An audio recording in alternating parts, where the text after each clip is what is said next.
Hello friends, price action Telugu ఛానల్లోకి మన మిత్రులందరికీ స్వాగతం. సో నిన్నటి రోజున మనం గ్యాప్స్ గురించి ఒక వీడియో చేసుకున్నాం. అయితే దాని గురించి చిన్న అప్డేట్ అనుకోవచ్చు ఫ్రెండ్స్. మనకేంటంటే గ్యాప్స్లో 4 రకాలు ఉన్నాయి. కామన్ గ్యాప్ అనేది ఉంది, బ్రేక్ వే గ్యాప్, దాని తర్వాత runway gap, exhaustion gap. So ఫస్ట్ది మనం కామన్ గ్యాప్ వచ్చేసరికి మార్కెట్ చిన్న చిన్న గ్యాప్ అప్ అనేది జరుగుతూ ఉంటుంది అనమాట. ఓకే, సో స్మాల్ న్యూస్ వచ్చినా అంతే, ఆ న్యూస్ వల్ల పెద్దగా ఇంపాక్ట్ ఉండదు, బట్ ఆ ఎమోషను దానివల్ల ఏంటంటే కొద్దిగా గ్యాప్ అప్, ఏది బయర్ స్ట్రాంగ్గా ఉంటే లేకపోతే సెల్లర్ స్ట్రాంగ్గా ఉంటే గ్యాప్ డౌన్ అనేది జరుగుతుంది.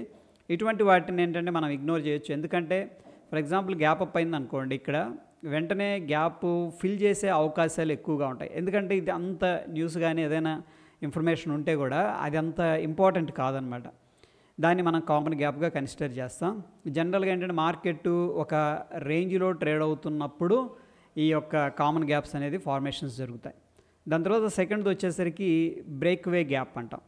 సో అంటే ఫ్రెండ్స్, ఇక్కడ మనం చూసుకున్నట్టయితే మార్కెట్ ఎప్పుడైనా ఒక స్ట్రక్చర్ అనేది కనిపిస్తుంది, ఏదైనా ఒక ప్యాటర్న్ అనేది కనిపిస్తుంది. ఆ ప్యాటర్న్ మీకు నాకు అందరికి కనిపిస్తుంది, ఇన్స్టిట్యూషన్స్కి అందరికి కూడా. సో ఎప్పుడైతే ఈ లెవెల్ బ్రేక్అవుట్ అవుతుంది అనుకున్నప్పుడు కొద్దిగా అరే ఈ మంచి బ్రేక్అవుట్ వస్తుంది ఈ యొక్క పర్టికులర్ స్టాక్లో, మనం కొద్దిగా ప్రైస్ ఎక్స్పెన్సివ్ అయినా పర్లేదు దీంట్లో ఇన్వెస్ట్ చేసుకుందాం. ఓకే, అలా మైండ్ సెట్ వచ్చినప్పుడు ఏంటంటే కొద్దిగా స్ట్రాంగ్ గ్యాప్ అప్ అనేది జరిగే అవకాశం ఉంది. కొద్దిగా కాదు, స్ట్రాంగ్ గ్యాప్ అప్ జరిగే అవకాశం ఉంది. అయితే ఈ గ్యాప్ అనేది వెరీ సిగ్నిఫికెంట్ సపోర్ట్ లాగా వర్కౌట్ చేసే అవకాశం ఉంది. ఈ యొక్క అప్పర్ పాయింట్ ఏదైతే ఉందో అది స్ట్రాంగ్ సపోర్ట్ లాగా, అండ్ ఇది కూడా ఏంటంటే స్ట్రాంగ్ సపోర్ట్ లాగా ఉంటుంది. ఒకవేళ మార్కెట్ ఈ జోన్లోకి వచ్చిందనుకోండి, డెఫినెట్గా చాలామంది, ఎందుకంటే అది మంచి ప్యాటర్న్ కాబట్టి మళ్ళీ దాంట్లో పార్టిసిపేట్ చేసే అవకాశం ఉంటుంది. అయితే ఫ్రెండ్స్, ఇక్కడ ప్యాటర్న్స్ ఎలా అయినా ఉండొచ్చు. ఫర్ ఎగ్జాంపుల్ ఇలా మనకి ఫాలింగ్ వెడ్జ్ అంటాం కదా, ఫాలింగ్ వెడ్జ్గా అనిపించింది, ఇక్కడ బ్రేక్అవుట్ అవ్వడానికి రెడీగా ఉందనుకోండి, సడన్గా నెక్స్ట్ రోజు కూడా గ్యాప్ అప్ అవ్వచ్చు. ఓకే, ఇది వెరీ సిగ్నిఫికెంట్ సపోర్ట్ లాగా ఉండే అవకాశం ఉంది. సరదాగా గ్యాప్ అప్ జరిగింది కాదు, ఇది సంథింగ్ ఏంటంటే ఇక్కడ టెక్నికల్గా ఒక రీజన్ అనేది ఉంది. సో ఈ రీజన్ ఉండటం వల్ల గ్యాప్ అప్ జరిగింది కాబట్టి మనం దీంట్లో క్యాపిటలైజ్ చేసుకోవచ్చు, అంటే లాంగ్ టర్మ్ కోసం కానీ షార్ట్ టర్మ్ కానీ ఇన్వెస్ట్మెంట్ అనేది చేసుకోవచ్చు. అయితే బ్రేక్ అవే గ్యాప్ ఒక ఎగ్జాంపుల్ ప్రాక్టికల్గా చూద్దాం. అండ్ దాని తర్వాత అంటే రన్వే గ్యాప్స్ ఉన్నాయి అండ్ ఎగ్జాషన్ గ్యాప్స్ అనేది ఉన్నాయి. రన్వే గ్యాప్స్ అంటే ఫ్రెండ్స్, మనకి మార్కెట్ ఆల్రెడీ ట్రెండ్లో కంటిన్యూ అవుతూ ఉంది. సో స్ట్రాంగ్గా వెళుతూ ఉన్నప్పుడు ఏంటంటే స్టాకు మనం ఇన్వెస్ట్ చేయలేదు అని చెప్పేసి తొందరగా వచ్చేసరికి ఇన్వెస్టర్స్ ఏం చేస్తుంటారు, ఇన్వెస్ట్ చేస్తుంటారు. సో ఆ మొమెంటంలో ఏమవుతుందంటే అక్కడక్కడ గ్యాప్లు అనేది జరుగుతూ ఉంటుంది అనమాట. బట్ ఎప్పుడైతే మార్కెట్ బేరిష్గా టర్న్ అవుతుందో, ఐ మీన్ స్టాక్ కానీ ఇండిసెస్ కానీ, దాని తర్వాత ఈ గ్యాప్స్ అనేది మనకి ఫిల్ చేసే అవకాశం ఉంటుంది.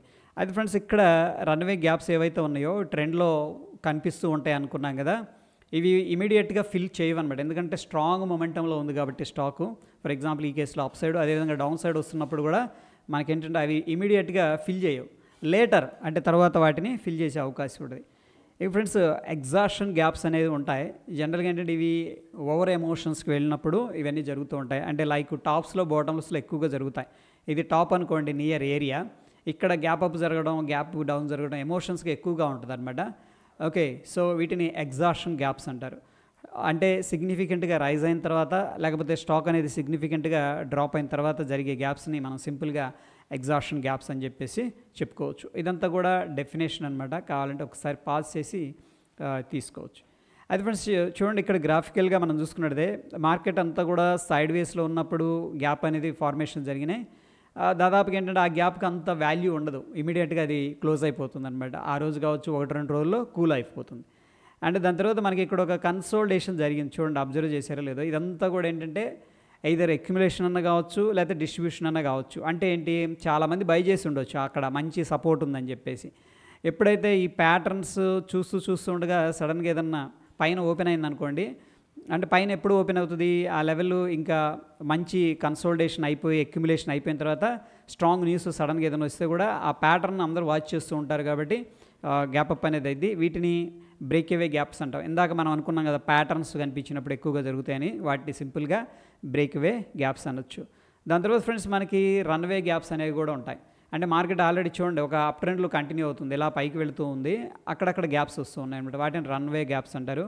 అండ్ మార్కెట్ ఎగ్జాషన్ గ్యాప్స్ ఉంటాయి. అంటే ఇంకొక పర్టికులర్ టాప్కి వెళ్ళిన తర్వాత స్ట్రాంగ్గా గ్యాప్ అప్ కానీ గ్యాప్ డౌన్ కానీ జరుగుతూ ఉంటాయి. అంటే అక్కడ ఓవర్ వెల్మింగ్ రెస్పాన్స్ అనమాట బయర్స్ నుంచి సెల్లర్స్ నుంచి రావడం అనేది జరుగుతుంది. సో ఇవన్నీ కూడా పర్టికులర్ ఎగ్జాంపుల్స్. అదే ఫ్రెండ్స్ మనం ఏం చేద్దామంటే ఒకసారి ఈ యొక్క పర్టికులర్ స్టాక్ అనేది కేస్ స్టడీ లాగా చూద్దాం. ఇది చూడండి, నేనేం చేశానంటే DCM లిమిటెడ్ అనేది డైలీ టైం ఫ్రేమ్లో తీసుకున్నాను. సో ప్రాబబ్లీ మనకి క్లియర్గా ఏంటంటే ఇక్కడ రెసిస్టెన్స్ కనిపిస్తుంది 145 దగ్గర రఫ్గా. దానికంటే ముందు మనం చూసుకున్నట్టయితే ఇవన్నీ కూడా ఏంటంటే ఇంపార్టెంట్ రెసిస్టెన్స్ లెవెల్స్ అని చెప్పేసి చెప్పుకోవచ్చు. నేనైతే మార్క్ చేస్తున్నా ఇవన్నీ కూడా ఇంపార్టెంట్ లెవెల్స్. అయితే ఫ్రెండ్స్ ఇక్కడ చూడండి, ఇది వెరీ ఇంట్రెస్టింగ్గా ఉంది.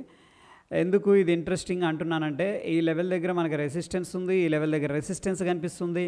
అండ్ ప్రాబ్లీ ఎనీ మూమెంట్ ఆ రెసిస్టెన్స్ని బ్రేక్ చేస్తే నెక్స్ట్ మనకి ఇమీడియట్ టార్గెట్ 146 అంటే ప్రీవియస్ ఏదైతే హై ఉందో అది మన రెసిస్టెన్స్ అని చెప్పేసి చెప్పుకోవచ్చు. అట్లీస్ట్ టార్గెట్ ఇమీడియట్ టార్గెట్ అనుకోవచ్చు. ఓకే, ఎప్పుడైతే ఈ లెవెల్ అనేది బ్రేక్అవుట్ అవుతుందో నేను డైలీ కన్వర్ట్ చేస్తున్నా. చూడండి, ఎప్పుడైతే ఈ లెవెల్ బ్రేక్అవుట్ అయిందో చాలామంది ఏంటంటే ఓకే మంచి ప్యాటర్న్ ఇక్కడ ఉంది, ఇది లాంగ్ కన్సోలిడేషన్ తీసుకుంది, ఆ లెవెల్ నుంచి బయటకు వస్తుంది విత్ గుడ్ వాల్యూమ్స్ అనమాట. అప్పుడు ఎమోషనల్గా ఏమైందంటే గ్యాప్ అప్ అనేది జరిగే అవకాశం ఉంది.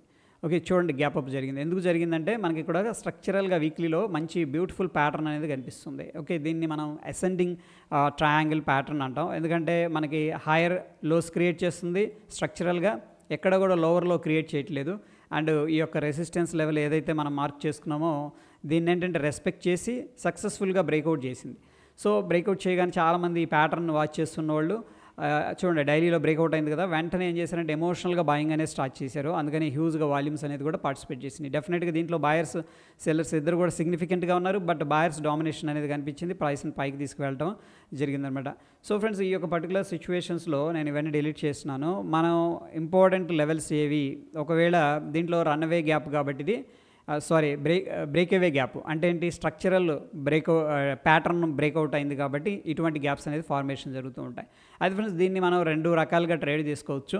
ఒకటి ఏంటంటే ఈ జోన్లోకి ఎప్పుడైతే ప్రైస్ అనేది రావడం జరుగుతుందో మనం ఎంట్రీ ప్లాన్ అనేది చేసుకోవచ్చు. ఇది సేఫెస్ట్ ఎంట్రీ అనమాట. ఎందుకంటే మార్కెట్ ఎమోషనల్గా ఉంది, కొద్ది కూల్ ఆఫ్ అయింది అనుకోండి, మనం ఆపర్చునిటీ అనేది బై చేసుకోవచ్చు. ఇక రెండోది వచ్చేసరికి ఫ్రెండ్స్, ఇది మొమెంటంలో ఉంది కాబట్టి దీంట్లో కూడా మనకి 15 మినిట్స్ టైం ఫ్రేమ్లో ఎటువంటి ప్యాటర్న్స్ అనేది ఫార్మేషన్ జరిగినా ఓకే మనం ట్రేడ్ ప్లాన్ అనేది తీసుకోవచ్చు. సో ఫర్ ఎగ్జాంపుల్ మనం ఇక్కడ చూసుకున్నట్టయితే ప్రస్తుతానికి ఏంటంటే ఒక పుల్ బ్యాక్ అనేది జరుగుతూ ఉంది. పుల్ బ్యాక్ జరిగిన తర్వాత ఫ్రెండ్స్, ఫర్ ఎగ్జాంపుల్ ఈ లెవెల్స్ దగ్గర మనకి ఎటువంటి క్యాండిల్ స్టిక్ ఫార్మేషన్స్ అనేది కనిపించినాయి అనుకోండి, డెఫినెట్గా మనం ఏంటంటే ఇక్కడ లాంగ్ ఎంట్రీ అనేది ప్లాన్ చేసుకుంటే ఇక్కడ SL అనేది పెట్టుకుంటాం. ఒకవేళ డీప్గా కరెక్షన్ తీసుకున్న తర్వాత మనకి ఎటువంటి రిజెక్షన్స్ కానీ బుల్లిష్ ఎంగల్ఫింగ్ క్యాండిల్ కానీ అటువంటివి కనిపిస్తే కూడా మనం దీంట్లో లాంగ్ మాత్రమే ప్లాన్ చేస్తాం. ఎందుకంటే అక్కడ స్ట్రక్చరల్ బ్రేక్అవుట్ ఉంది అండ్ చాలామంది ఇంట్రెస్ట్గా కూడా ఉన్నారని చెప్పేసి మనకి గ్యాప్ ద్వారా తెలుస్తూ ఉంది. కాబట్టి దీన్ని మనం వాచ్ లిస్ట్లో అనేది పెట్టుకోవడం జరుగుతుంది. అండ్ కావాలంటే కూడా ఫ్రెండ్స్, మీ బ్రోకర్స్ కూడా ఈ యొక్క అలర్ట్స్ అనేది ప్రొవైడ్ చేస్తూ ఉంటారు. ఆ అలర్ట్స్ అనేది కూడా పెట్టుకోవచ్చు అనమాట. ఫర్ ఎగ్జాంపుల్ నేను ఈ రెండింటికి మధ్యలోకి వచ్చినప్పుడు నేను ఎంట్రీ తీసుకోవాలనుకుంటున్నాను అనుకోండి, ఈ లెవెల్ దగ్గర మనం అలర్ట్ పెట్టుకోవచ్చు. ఎప్పుడైతే ఆ లెవెల్ దగ్గరకు వచ్చిందో ఇమీడియట్గా మనం వాచ్ చేస్తాం. ఏదన్నా ప్యాటర్న్ అనేది కనిపిస్తే కూడా మనం దాంట్లో పార్టిసిపేట్ చేయొచ్చు. ఫర్ ఎగ్జాంపుల్ ఏంటంటే దీంట్లో ఒక్కోసారి ఇలా కన్సోలిడేషన్ జరుగుతుంది అనమాట, లాంగ్ పీరియడ్లో జరుగుతాయి. ఇలాంటి ప్యాటర్న్స్ కన్నా వస్తే అసలు మనం వదులుకోవద్దు. ఎందుకంటే మార్కెట్ బులిష్లో ఉంది, స్టాకు, దాని తర్వాత రిట్రేస్మెంట్ జరిగింది, దాని తర్వాత కన్సోలిడేషన్ బ్రేక్అవుట్ మళ్ళీ జరుగుతుంది లోవర్ టైం ఫ్రేమ్స్లో.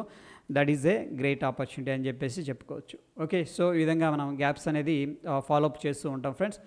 ఓకే, హోప్ ఈ వీడియో ఇన్ఫర్మేటివ్గా ఉందని చెప్పేసి అనుకుంటున్నాను. ఫ్రెండ్స్, వీడియో నచ్చింది అంటే తప్పకుండా లైక్ చేసి మీ యొక్క సపోర్ట్ అనేది తెలియజేయండి. మరొక ఇంట్రెస్టింగ్ ఎపిసోడ్లో మళ్ళీ కలుసుకుందాం. Stay tune. ధన్యవాదాలు.